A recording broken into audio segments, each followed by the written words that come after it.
ఈ వీడియోలో thread piping లోడింగ్లో square నెక్ని ఏ రకంగా స్టిచ్ చేయాలన్నది ఈ వీడియోలో చూపిస్తున్నాను చూడండి. ముందు మనం 12వ నెంబర్ థ్రెడ్ తీసుకున్నాను. థ్రెడ్ తీసుకొని క్రాస్ ముక్క తీసుకున్నాను నేను.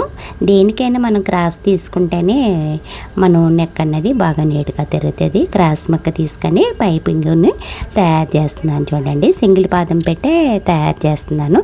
సన్నంగా మనం అటు ఇటు ఏం మడత అవసరం లేదు, ఎందుకంటే ఇది లోడింగ్లోకి స్టిచ్ చేసేది కాబట్టి మామూలుగానే అటు ఇటు మడత ఏమీ లేకుండా స్క్వేర్గా సెంటర్కి ఫోల్డ్ చేసుకొని ఆ సెంటర్లో థ్రెడ్ అనేది పెట్టి, చూసారా నేను వీడియోలో చూపిస్తున్నట్టు థ్రెడ్ అనేది తయారు చేసాను చూడండి. తయారు చేసిన తర్వాత మనము ఎక్స్ట్రా ఉన్న ఖర్చు అన్నది కట్ చేసేసుకోవాలి. ఎందుకంటే ఖర్చు కొంచెం ఒక్కోసారి సమానంగా ఉంటుంది, ఒకసారి సమానంగా ఉండదు కదా.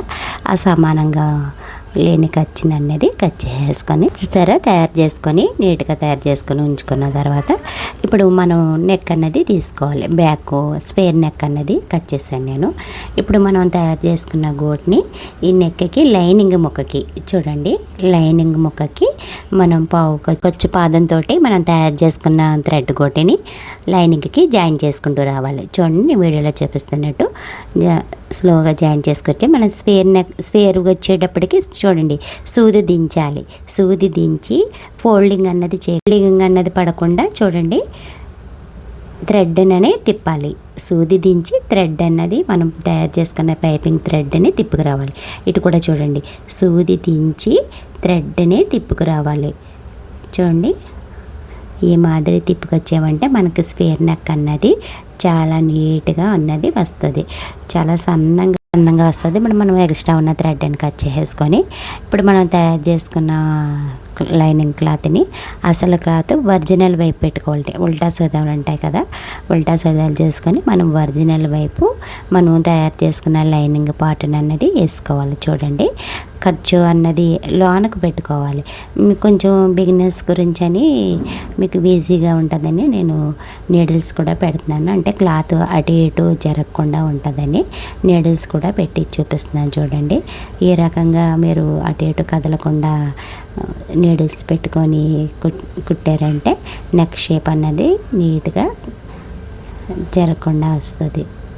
చూసారా మొత్తం 4 వైపులా నీడిల్స్ అన్నది ఫిట్ చేసుకోవాలి.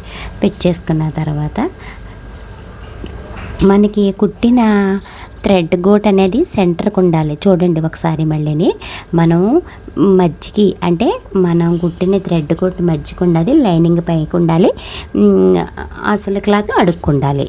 మెయిన్ మనం కుట్టిన థ్రెడ్ గోట్ అన్నది సెంటర్కి చూడండి, సెంటర్కి ఉన్న తర్వాత ఇందాక కుట్టినట్టే మనం స్క్వేర్ నెక్ వచ్చేటప్పటికి సూది దించి స్క్వేర్ అన్నది దించి చూడండి సెంటర్కి వచ్చేటప్పటికి సూది, అంటే కోణం వచ్చేటప్పటికి సూది దించి అప్పుడు మనము క్లాత్ అన్నది జరుపుకోవాలి. సూది దించకుండా తిప్పామంటే రౌండ్ నెక్ అన్నది వస్తుంది. చూసారా మొత్తం ఇలా కుట్టుకున్న తర్వాత మనము ఇప్పుడు అసలు కడుకుంచుకొని ఎక్స్ట్రా ఉన్న ఖర్చుని అన్నది మనం కట్ చేసేసుకోవాలి. మనం ఏ నెక్ తీసుకుంటే స్క్వేర్ నెక్ అయితే స్క్వేర్, రౌండ్ అయితే రౌండ్ నెక్ అన్నది కట్ చేసుకోవాలి. నేను ఇది స్క్వేర్ అన్నది తీసుకున్నాను కాబట్టి నెక్ కట్ చేసేసుకున్న తర్వాత మనం మూల కాటు అన్నది పెట్టుకోవాలి. ఆ కాటు పెట్టుకున్నామంటే నెక్ షేప్ అన్నది చాలా నీట్గా తిరుగుతుంది. మనకి ఏ షేప్ అయితే ఆ షేప్. చూడండి ఎక్స్ట్రా ఇంకా ఉన్న ఖర్చు ఏమైనా ఉంటే అది కూడా కట్ చేసుకోవాలి. మొత్తం ఖర్చు ఎక్కువ ఉంటే మనకు బొంతలా ఉండి షేప్ అన్నది సరిగ్గా రాదు, అందుకే ఖర్చు అన్నది ఎప్పటికప్పుడు నీట్గా కట్ చేసుకోవాలి. కట్ చేసుకున్న తర్వాత షేప్ మీద ఒక గీట అన్నది పెట్టుకొని సన్నంగా, చాలా సన్నంగా దగ్గరికి పడేటట్టుగా ఒక కుట్టు అన్నది వేసుకోవాలి. కుట్టు చూసారా వీడియోలో చూపిస్తానంటే నేను ఎంతగా దగ్గరగా క్లాత్ అనేది పెగిలిస్తున్నాను. ఆ రకంగా మొత్తం నెక్ చుట్టూ కుట్టేసుకున్నామంటే మనకు స్క్వేర్ నెక్ అన్నది తయారైపోతుంది. చూడండి మూల కోణం దగ్గరికి వచ్చేటప్పటికి దించి కుట్టుకోవాలి. ఈ రకంగా కుట్టుకున్న తర్వాత మనం ఒకసారి మళ్ళీ తిరిగేసుకొని కీడుకున్న తర్వాత మళ్ళీ మనం ఇప్పుడు పైకుట్టు ఒక రంగుళం ఖర్చుతో పైకుట్టు అన్నది వేసుకున్నామంటే క్లాత్ ఇంకా లైనింగ్ క్లాత్ అటు ఇటు జరగకుండా మనకి ఫినిషింగ్ అనేది బాగుంటుంది. చూడండి థ్రెడ్ పక్క నుంచి ఒక రంగుళం ఖర్చుతోటి కుట్టు అన్నది నేను వేస్తున్నాను. ఈ రకంగా వేసుకున్నామంటే లైనింగ్ ఇంకా మనకి చేతి పని అవసరం ఉండదు.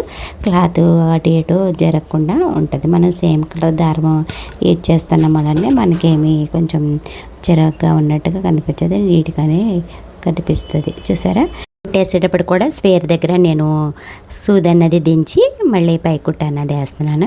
ఎప్పుడైనా మనం స్వేర్ నెక్ వచ్చినప్పుడు సూది దించి మనం కుట్ట అన్నది వేసుకుంటేనే మనకు ఆ నెక్ షేప్ అన్నది నీట్గా వస్తుంది. చూడు, రెండో వైపు కూడా సూది దించి కుట్ట అన్నది వేసాను. ఈ రకంగా కుట్టుకున్నామంటే మనకు స్వేర్ నెక్ అన్నది చాలా నీట్గా వస్తుంది. చూడండి, లోడింగ్లోకి వెళ్ళిపోయింది కదా, మనకు సైడ్ ఖర్చులు అన్నది బ్యాక్ ఖర్చు అన్నది కూడా కనిపించదు. మీరు దగ్గరికి పెట్టి చూడండి ఎంత నీట్గా వచ్చిందో స్వేర్ నెక్. కొంతమంది స్వేర్ నెక్ కుట్టాలంటే థ్రెడ్ గోటా బాబా కుట్టలేమనుకుంటారు. ఎంత ఈజీగా కుట్టానో చూసారా. తర్వాత కుట్టిన తర్వాత మనము లైనింగ్కి అసలు ముక్క అటాచ్డ్ అనేది చేసేసుకోవాలి. చూడండి, మనం ఒక పావు ఖర్చుతోనే మామూలుగా లైనింగ్ అన్నది అటాచ్డ్ చేసేసుకోవాలి. అటాచ్డ్ అయినా చేసేసుకోవచ్చు, లేదా గమ్ముతో అయినా పెట్టి అతికించవచ్చు. మీకు ఏది వీలుగా ఉంటే అలాగా చేసి కుట్టేసుకోవచ్చు. నేనైతే ఇక్కడ మామూలుగా స్టిచ్ అన్నది చేస్తున్నాను. ఓకేనా ఫ్రెండ్స్, మనం కుట్టే విధానాన్ని బట్టే నేను కుట్టేటప్పుడు కూడా చేతులు ఏ రకంగా పెడుతున్నాను అంటే క్లాత్ మీద ఏ రకంగా మూవ్ చేస్తున్నాను అన్నది చూడండి. బిగినర్స్ చూస్తే మీకు ఫినిషింగ్ అన్నది కూడా నీట్గా వస్తుంది. క్లాత్ చూసారా ఎంత సాఫ్ట్ చేస్తున్నానో. మనం కుట్టేటప్పుడు క్లాత్ని ఎలా ఉంటే అలా కుట్టేయకూడదు. చూడండి, వేళ్ళతో ఎలా నీట్గా సమానంగా సాఫ్ట్ చేసుకుంటూ రౌండ్ వచ్చేటప్పటికి నా చేయి చూసారా ఎలా తిరిగిందో ఆ రకంగానే కుట్టు అన్నది కుట్టుకు రావాలి. ఇప్పుడు ఎక్స్ట్రా ఖర్చు అన్నది కట్ చేసుకోవాలి. మనం అతుక్కున్న తర్వాత చూడండి, ఎక్స్ట్రా ఖర్చు అన్నది మనం అతుక్కున్న మాదిరిగానే కట్ చేసేదా. మనం ఎలా స్టిచ్ చేసుకున్నామో ఆ మాదిరిగానే కటింగ్ అన్నది కట్ చేసేసుకోవాలి. అప్పుడే మనం జాయింట్ చేసేటప్పుడు మనకి ఫినిషింగ్ అనేది నీట్గా వస్తుంది. క్లాత్ ఒక చోట, కటింగ్ ఒక చోట కట్ చేసుకోకూడదు. బిగినర్స్ నేను కటింగ్ చేసే విధానాన్ని కూడా చూడండి. సుత నుంచే వెళ్ళాలి కటింగ్. వీడియో నచ్చితే లైక్ చేయండి, షేర్ చేయండి, సబ్స్క్రైబ్ చేయండి, బెల్ ఐకాన్ నొక్కండి. మరిన్ని వీడియోల కోసం మన ఛానల్